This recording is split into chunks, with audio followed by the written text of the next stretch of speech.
പിന്നെ വീണ്ടും ഞായറാഴ്ച ആയിരിക്കും കേട്ടോ. അപ്പോൾ ചൂണ്ട സാധനമൊക്കെ വന്നേക്കാണ്. ഇന്നിപ്പോൾ കാറ്റ് കുറവുണ്ട്, പക്ഷേ കടലിറങ്ങിപ്പോയി. അടിയൊക്കെ കാണാം, മീനിനൊന്നും കാണാനില്ല. ഇനിയിപ്പോൾ എല്ലാത്തിനും തീറ്റ കൊടുത്ത് വിളിക്കേണ്ടി വരുന്നു. ഇതവസ്ഥയാണല്ലേ. ഇന്നും സബിക്കാണ് യൂസ് ചെയ്യണത്. കഴിഞ്ഞ ആഴ്ച മേടിച്ച ചെമ്മീൻ അധികം ചിലവാകാത്തതുകൊണ്ട് അതുണ്ട്. റീല് സെറ്റ് ചെയ്തു. ടെലസ്കോപ്പിക് ഉണ്ട്. 8 ഫൂട്ടാന്ന് തോന്നുന്നു. നമുക്ക്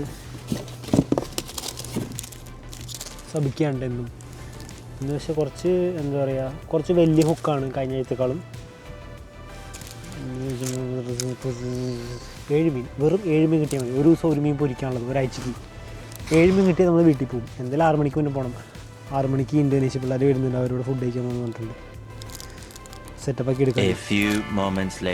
എല്ലാം കൊണ്ടും വളരെ മൂഞ്ചിയ ഒരു ദിവസമാണ് ഇന്ന്. മീനൊന്നും കിട്ടിയില്ല എന്ന് മാത്രമല്ല, സമയം ഇപ്പോൾ 5:30 ആയിട്ടാണ്. കാറ്റിലാതിരുന്നുകൊണ്ട് ട്രൈപോഡും അതിൻ്റെ മേളിൽ ഒരു വലിയൊരു ചിക്കുണ്ട്, ഈ ആക്ഷൻ ക്യാമറയുടെ. അത് ഞാൻ ഇന്ന് കെട്ടാനാണ് വെച്ചിട്ടായിരുന്നത്. ഒരു കാറ്റടിച്ചപ്പോൾ അത് വെള്ളത്തിൽ പോയി. മൊത്തത്തിൽ ഇന്ന് ധനനഷ്ടം, മാനഹാനി എല്ലാം ഉണ്ടായി. ഏകദേശം ഒരു 10,000-3000 അടുത്ത് വില വരും അതിന്. അത് പോയ പോട്ടെ, വേറെ മേടിക്കാം. ഭാഗ്യത്തിന് ക്യാമറ ഇവിടെ മൗണ്ട് ഉള്ളതുകൊണ്ട് റീൽ ചെയ്യാണല്ലോ. അപ്പോൾ ഇവിടെ വെച്ചേക്ക് ഇങ്ങനെ എടുക്കാൻ വേണ്ടിയിട്ട് ക്യാമറ ഇവിടെ വെച്ചതുകൊണ്ട് ക്യാമറ പോയില്ല.